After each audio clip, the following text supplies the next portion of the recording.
Last Friday, the world was treated to the return of CM Punk. Over 15,000 people were on their feet in the United Center, and another 1,129,000 watched from home.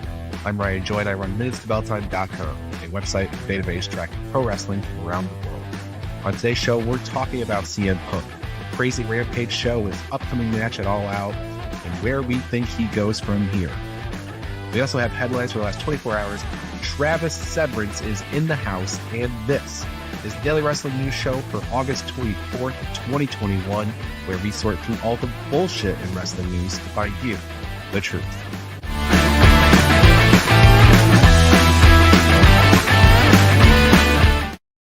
All right, we are back, and we have CM Punk to talk about today, and there's pretty much no other headlines. So this is the topic du jour, Travis.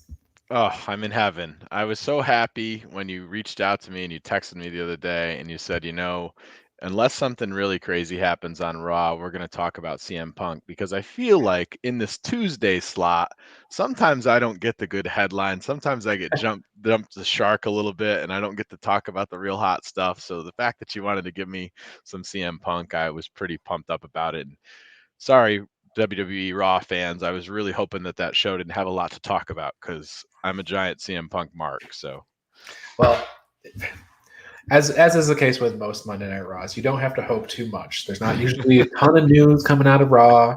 It was a big weekend with SummerSlam and everything, and you had the return of Brock and Becky and even Kaylee Ray on NXT UK. There was a whole bunch of stuff, and John DeConnie and I talked about that yesterday on the show. We saved CM Punk for today for a lot of reasons. One of them being is that I knew the rating wouldn't be available yesterday. We had some preliminary numbers and some guesses and everything, but as of today, we have all kinds of statistics and numbers based on Rampage and the resulting YouTube views and stuff like that. So as I mentioned in the intro, 1,129,000 overall rating, a 0.53 in the 18 to 49 demo, exceeded all but the very first episode of AEW Dynamite. In the demo, Rampage was second overall on cable behind the preseason football game. Here's some more stats, though. In the first 72 hours that CM Punk's t-shirt went on sale at Pro Wrestling Tees, it became the overall largest selling t-shirt of all time at Pro Wrestling Tees. It beat out the Bullet Club shirt. So in 72 hours, CM Punk's new shirt beat the long-running Bullet Club shirt that's been on sale for like a decade. Punk's return on YouTube has been watched 6 million times. His first promo has been watched 4.3 million times.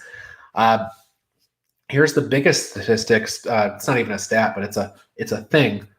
The biggest headline of all is that Jim Cornette raved about Punk's return. It was effing wonderful. I don't see how they could do any better. Dave Scheer from PW Insider, CM Punk just debuted for AEW, and frankly, it was perfect. Cornette, Scheer are both typically people who criticize AEW. So to have that from them speaks volumes. And hey, CM Punk's making his debut on Heels this weekend too. So he's a busy man. I think Cornette is kind of coming around a little bit on the AEW product. He has been very critical of it for a lot of different reasons, some justified, some just to kind of be over the top for his fan base. But I think that the reverence that Tony Khan showed towards Bobby Eaton, who was a very close person to Jim Cornette, gives him the ability to kind of look at that product in a different light. And yeah, his praise of the Punk situation was, I guess, a little surprising for me, because he is not somebody that tends to say that somebody could book something better than what he does very often.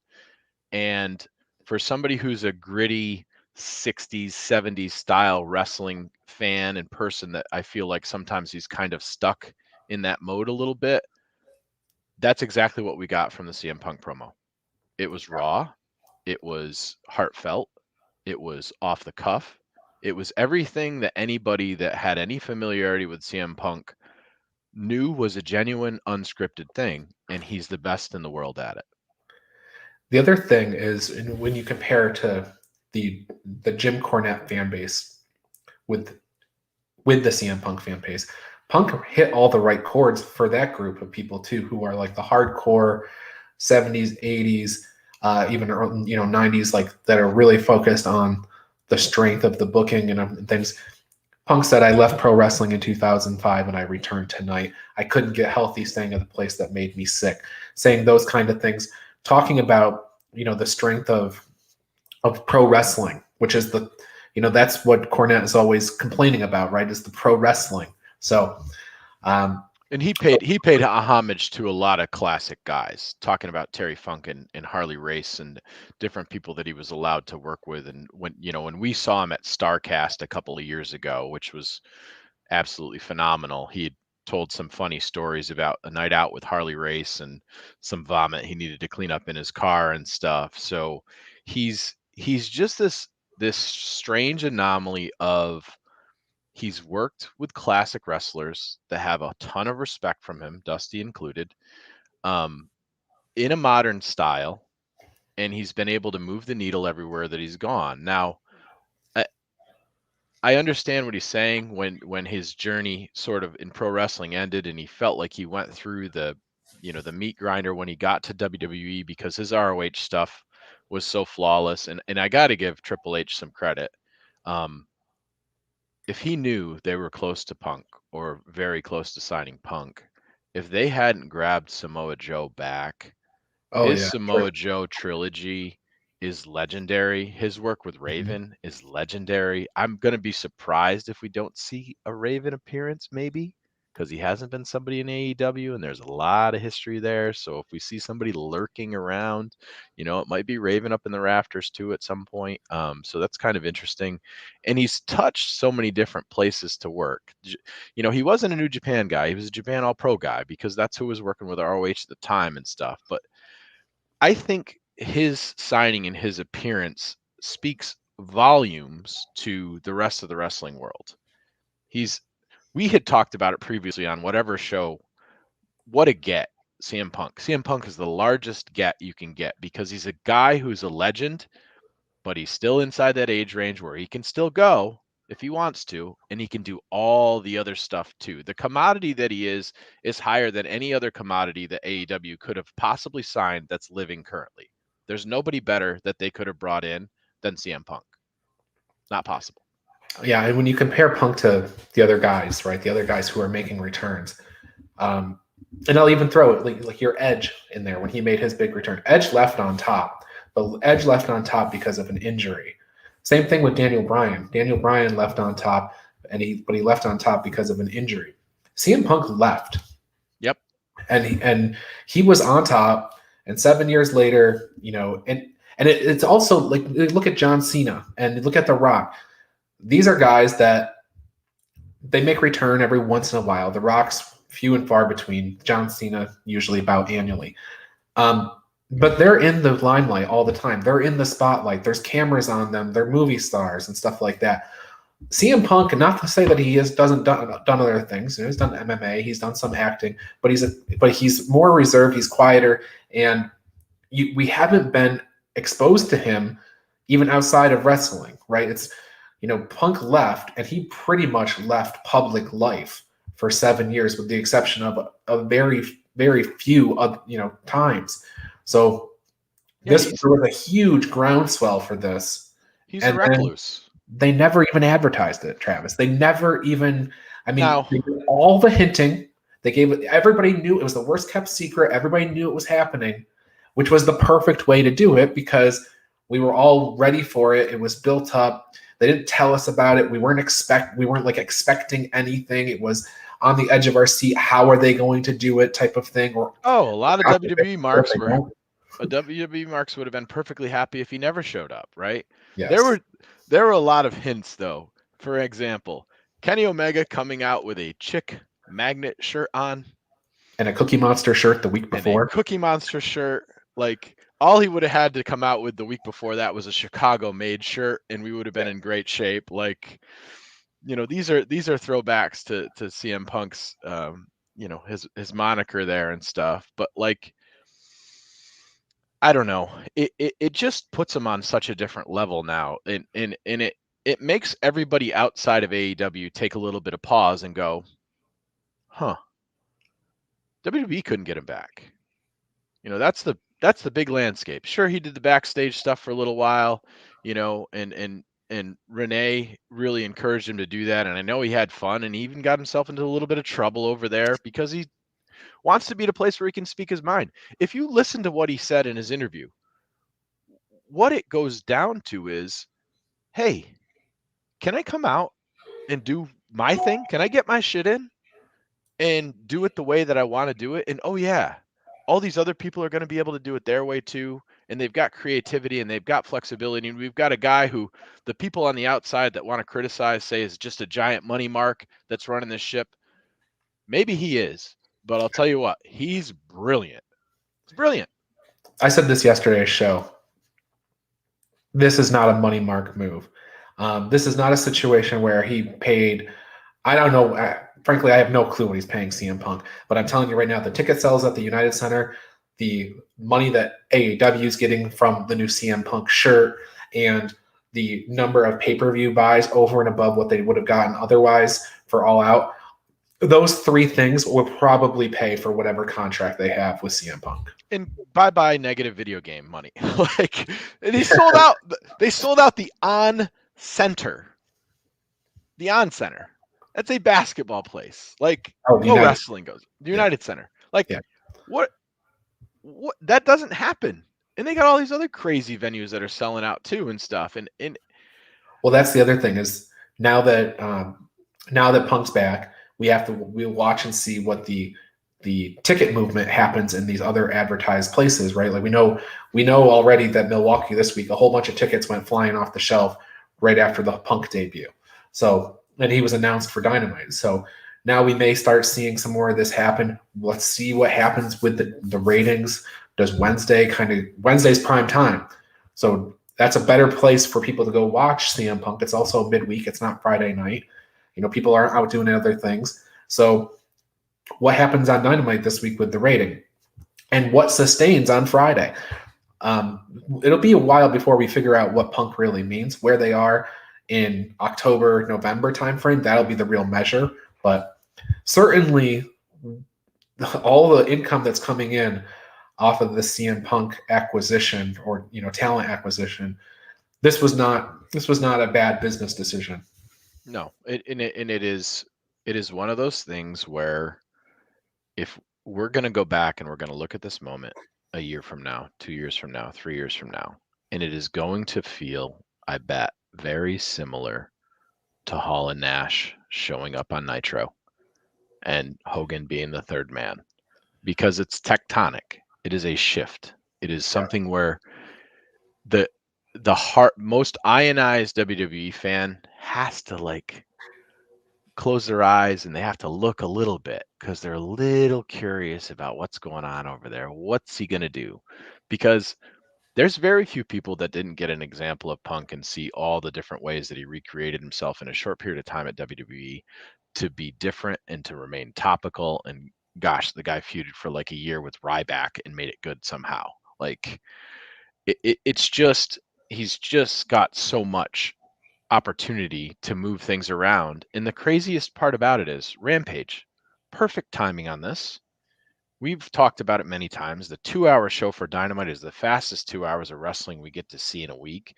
Okay, give us another sample of this 1-hour show with awesomeness, and we know there's more coming. Yeah. Give me this company with Bryan Danielson. Give me this company with Wyndham Rotunda. Give me this company with Adam Cole. And mix those guys in. Like real people. And it's going to get to the point where it's going to be that much more over. I mean, CM Punk can wrestle the roster now and have work for 2 years without bringing in those other names. Just the different things. Sting is excited to work with CM Punk. Sting. Definitely in the top 5 of most popular wrestlers all time. Sting. You may have Ric Flair showing up. What isn't there to watch? It's almost impossible not to want to tune in to see what the hell's going on. And you have these other shows that are just floundering. And it's like, why am I tuning in versus I can't wait for this to happen? And I don't know what's going to happen. And you know what? The nice part about it is 90% of the time, regardless of what I think about the card going in or anything like that, they're actually going to land the plane. They're going to Yeah. land it. It's going to be good. Yeah, it has been remarkable how many times you look at the Dynamite lineup and you're like, oh, this is probably not the best they could do. And then you watch the show and you're like, you're moved by it. The show is actually very, very good. So it kind of almost doesn't matter what the card is because the players that they put on the field are going to put on a show. And And it's the thing is, it's live. So we ran into that and we talked about it really briefly a week or so ago. Dante Martin showing out. oh That god, is that is a live show. They're not cutting and pasting to make him look good. That's live TV, and the kid showed up. This CM Punk thing is like when Barry Sanders walked away from the NFL and he was the best at his position and didn't come back. This is what happens if he had come back. yeah. I think the parallel is Jordan, but that's what they were trying to show. Sure. But certainly when you think about moments since WCW and ECW shut their doors or were purchased or whatever, however you want to say it, is this the biggest moment wise? Forget match because there's been great matches, but is this the biggest moment since WCW and ECW closed their doors? I don't know. So there's only been a few that I can think of that are like. I would say there's only one closer, and that was John Moxley showing up and paradigm shifting at the end of the pay-per-view. When John came out of that crowd, now you had another player that was going to start this organization and fire it up, and you had Jericho and Omega and the Bucks and everybody else, and Cody was going to go, and you were like, okay, it's on. It's on. Because he was really the first WWE guy that was kind of on the outskirts that came in as sort of a surprise, and people were like overwhelmed by it. I still think this, based on name recognition and possibility, is probably going to be the moment that we look back at and say, man, that's where they're on growth. They're in the middle of growth. This is going to be the one that's going to hot shot them there. And just the amount of people that are going to come through and they're going to want to be around that energy. He already talked about it. He talked about the energy level in the locker room being attractive. And I'll tell you what, the most interesting thing that I listened to about the media scrum, and I know this hit home for him, and I'm so glad that he mentioned it. And it's such a him thing, and it does speak to that company culture. When he talked about how AEW handled Brody being sick, Yeah. and none of us knew. None of us knew. I'm from Rochester. I didn't know. None of us knew they were sick. Typically, that would have been all over the place, and it was quiet until he passed. That's a lot of respect for somebody as an individual that's in a showcase TV spotlight setting. And to keep that quiet with the internet the way that it is today and with as many things that are going around says a lot about how much that company actually cares about their individuals. He said himself, I was at that other place. They could care if I died tomorrow, somebody's going to come up in line. Right. So it's just a cultural difference, and it doesn't. I know I've bagged on WWE a lot of times. It is a different business, and it feels like sometimes the left hand doesn't know what the right hand's doing, and there's such a mega corporation, and there's so much money involved, and there's so many things going on, and so on and so forth. It just feels like to me right now, they're so focused on all of the other things that they lost sight of what made them great. And now they're just putting up a product. Yeah, the product, I guess the best way I would say is the product seems to be a vehicle for everything else that they're trying to do. Like we put out the product so that we can sell the sponsorships. The product itself is not necessarily the most important thing. Yep. Yeah.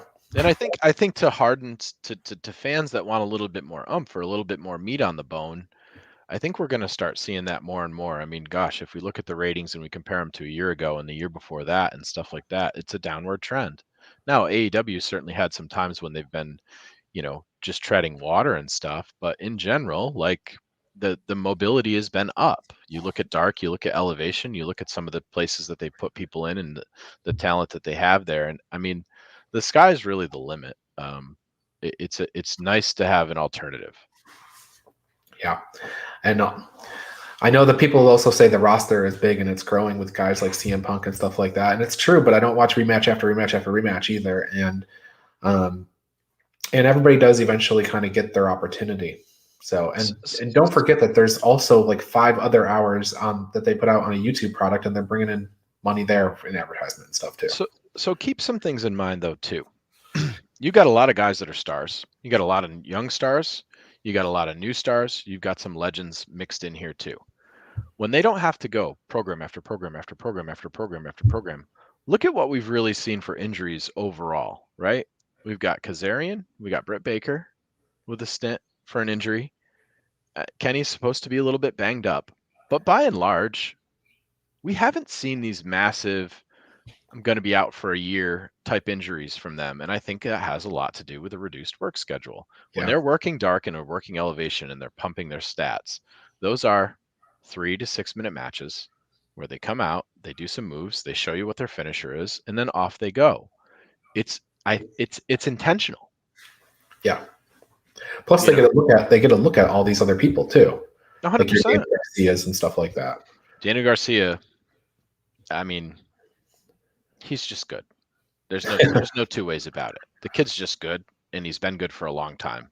And there's a reason that he's getting a spotlight like he is in the middle of everybody else that they have on the roster and not getting those same opportunities. He's awesome. He could be AJ Styles awesome at some point if he gets a little bit more under him. Just really, really good. Somebody that WWE courted, and he said, no, I'll pass. All right, well, that's CM Punk, I think. Unless you have anything else you want to say about it. I mean, it's a watershed moment. It's a pivotal moment, like you said. I think it's going to be a turning point. It'll be so interesting to see where we are 2 months from now and what the numbers kind of stabilize at. But it's also going to be hard to look at the numbers because stuff keeps piling on. So everything, 100%. Yeah, everything will look like an anomaly. Right, you're not right. We're not using a scalpel and chiseling this off of that. I don't know. I think aside from Jungle Boy, this is the perfect person for him to wrestle. Size-wise, he's not going to look like he's under or anything like that, and Darby can take a bump, and he's not going to ask too much of him and stuff like that. I think it was a very safe, very smart choice. Darby's had a lot of gloss. You give him Sting, now you're going to give him CM Punk, and like I know you and I, when we were listening to his interview with Jericho, maybe 2 years ago at this point now, it didn't really feel like Darby was going to hang around all that long. Felt like he was doing this wrestling thing and he was going to get creative, and we're going to see him in the new Jackass movie and stuff like that. But, maybe this is Tony Khan being smart enough to say, okay, kid, you can be creative, but I really need you around here for a lot longer than maybe you thought you were going to stay. So, and I think it's a smart move. The kid's crazy. He's amazing. At some point we need to have a conversation because what we need to talk about is who are they going to pull the trigger on? Because you got Jungle Boy, Darby Allin, MJF, Sammy Guevara. These are the homegrown guys. Somebody at some point they're going to have to pull the trigger on, put the big belt on, and who's it going to be? They've been close. They've had really good matches. Yes, they're all good choices.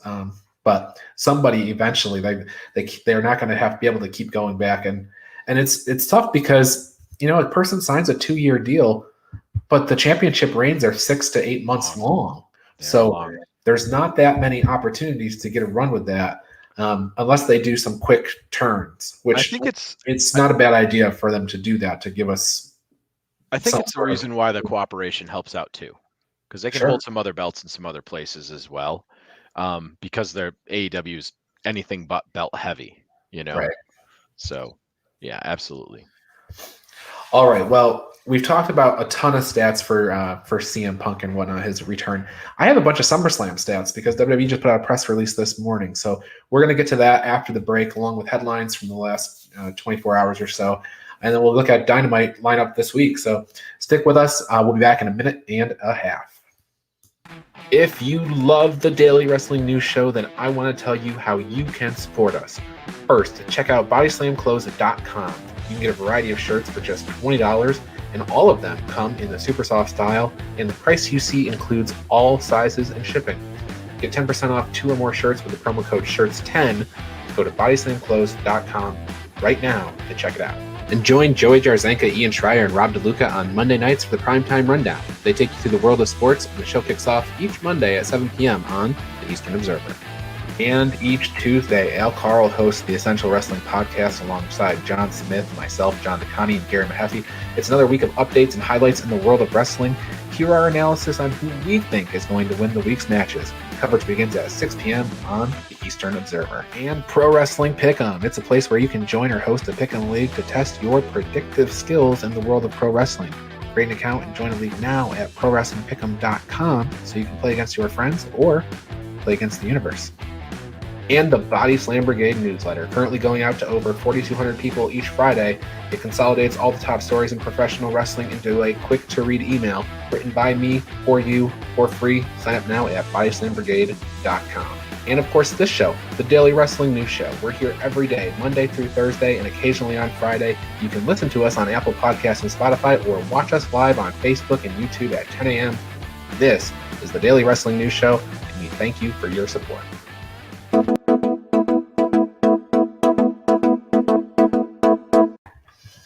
Okay, so from CM Punk to SummerSlam, WWE put out a press release this morning with a bunch of facts and figures. More people watched Saturday's event live across Peacock and the WWE Network than any other SummerSlam in the company's history. The seven-figure global audience marked a 55% increase over 2020 and a 29% increase over 2019. The sellout crowd of 51,326 broke SummerSlam records for indoor attendance, which, by the way, as far as I know, they were only set up for about 44, so I don't know how that happened.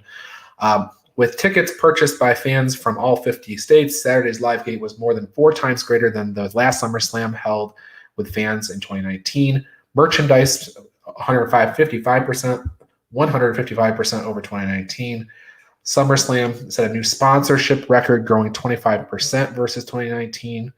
And with more than 4 million views, Brock Lesnar's return became WWE's most watched Instagram video of all time, surpassing the video of John Cena's return at Money in the Bank. SummerSlam videos generated more than 1 billion views across WWE's social platforms. So I guess it was a good day out for WWE is what they're saying. So, sounds like it, yeah. You know, it's interesting because we're seeing a lot more of these press releases, and I think it's because of the competition. So you've got WWE that puts these out, you know, pretty frequently about, you know, here's what we've done. AEW, they actually are smart about it. They don't put out their own press release. That TNT does it. So they kind of like backdoor, have somebody else brag about us. We won't do the bragging. I don't know why Fox and NBC don't put this stuff out. Specifically NBC, you know, with Peacock, you know, this had to be great for them on Peacock. I can't imagine anything else on Peacock is pulling in this kind of numbers. No, I don't think the Office reruns or anything like that are really just making the day for Peacock in general. Like Peacock they don't have it. It doesn't, I don't know. Maybe they have no live sports or anything on there. I don't pay attention, so I don't know. I hate being on there, so I try not to spend any time there. Well, there you go. So it was a good day out. 155% over 2019. The thing is, all the other numbers kind of make sense when you look at the crowd, right? You have a 52,000 person crowd versus a 12,000 person crowd. Of course, your sales are going to be up. In fact, it's kind of a bad number to say 155% because the bad number per head, right? If you have 50,000 people in there and you make $10 per head, it should be up more than 155%. You would think you'd be able to sell those tickets at a higher price or something like that for that venue, but maybe not. I don't know. It's an interesting way to use the statistics. Yeah, well, what's interesting, Nick Khan talked to Ariel Helwani over the weekend, and they covered a lot of ground, and it seems like more and more stuff is getting put out every day. But Nick Khan is a very good businessman. I can tell that from, you know, everything that he's talking about. So I think that we're going to see a lot of interesting facts and figures come out, and these sponsorship things are going to become more and more obvious to us. So, So the only line that I disliked from the Nick Khan going through the transcripts and stuff like that, and I despise it when it happens on AEW too, is we're just focused on ourselves. It's not true. It's not true. That's not true for my business. That's not true for any other business that I know. If you think your business is going so well that you don't need to take a look at externals, competition, whether it's inside of the entertainment industry that you're in or external to that, you're not doing business a service. You have to be paying attention to everything that's going on around you because you don't know where you need to defend. You don't know where you need to attack. It's just not part of it. So saying you're not paying attention because you're doing your own thing is ridiculous.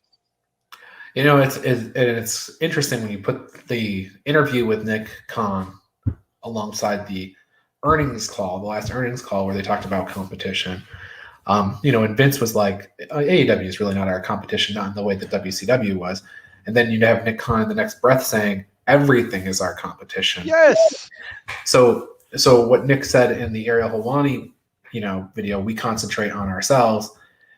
I think it's it's kind of a macro statement, I think, because it's like we're concentrating on what we're putting out, and our competition has to be everything. I think that's what he didn't say that he needed to say there, right? Is that we have to figure out how people will watch our stuff versus the Pacquiao fight versus sports. He talked about how they analyze the calendar for days where there should be a sporting event that there's not an event, and then they try to capitalize on that, like New Year's Day or New Year's Eve, whatever it is that they're putting on the pay-per-view this year.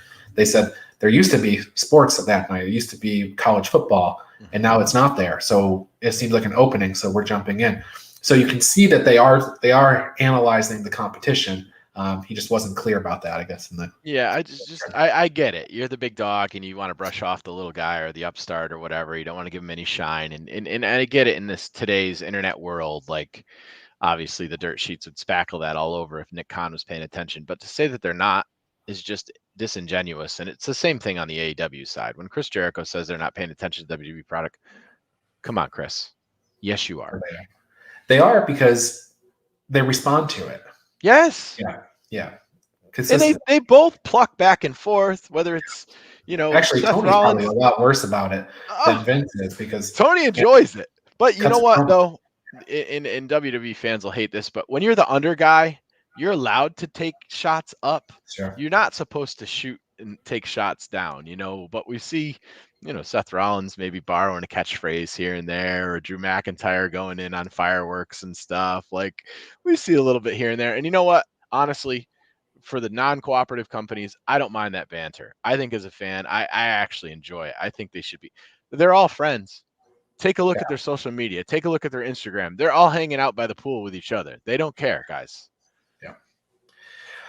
All right. So that's the SummerSlam headline. Raw for next week, we have 3 matches, all of them grudge matches, so to speak. We have Doudrop versus Eva Marie. We have Lashley versus Sheamus. And we have Miz versus Morrison. All of those matches announced for next week's Monday Night Raw. AEW is making their Virginia debut for Dynamite and Rampage on November 17th. Hangman Page is the featured athlete in the graphic, so I would expect a big night for him there, and it is his home state. So, Allen's Creek. That's right. And we're still on Adam Cole watch. There's no news. There is no news of anything of him re-signing with WWE. We are pretty much 100% confident that he is not going back to NXT. That's been out there from multiple news sites, reputable news sites at this point. There's no news? There's none. None? We don't have 40% off on all of his apparel. We don't have him scrubbing his social media of all WWE content. No news? There's no news. Okay. Not yet. All right. Not yet. Even the 40% off, they do this for every pay-per-view and stuff like that. It's not. I would not read into that. How about scrubbing his social media? I haven't seen that. So, NXT tonight, we have the breakout tournament finals: Carmelo Hayes versus Odyssey Jones, Timothy Thatcher versus Ridge Holland, Hit Row versus Legado del Fantasma, Casey Catanzaro and Caden Carter versus Gigi Nolan and JC Jane, Kaylee Ray versus In Action, and Boa In Action. So is this the first taped one? This was taped yesterday. Okay. So we're gonna have a tape show tonight, and they've got 2 more that they're taping today for the next 2 weeks, and then it's not clear if they're returning to live after that or not. But we know that the product will be substantially different 3 weeks from now.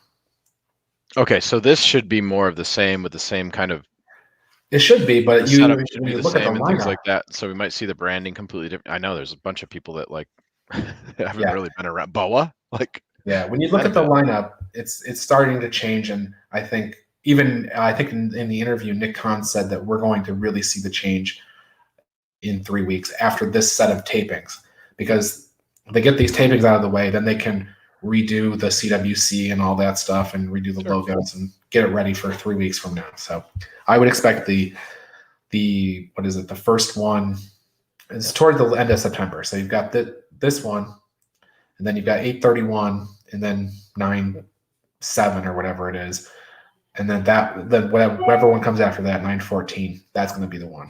Got it.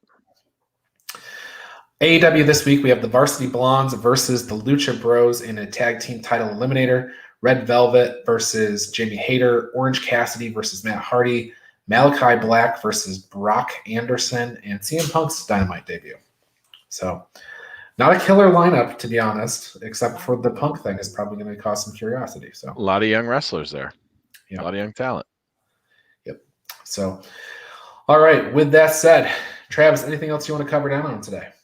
No, I think we did it as good as we could have without me marking out too hard on the CM Punk thing coming in. I think I properly established how important the moment is. And, I saw the slam, I saw Bash at the Beach, and I saw this, and it feels like it's that kind of moment. And man, his time in the ring, gosh, that's like chills worthy stuff. Even when I go back, I clicked on it the other day, just yesterday, and watched it again. And God, it's so nice to have raw mics back, ready to go, not overproduced. Like, let's give it to me from your guts type wrestling.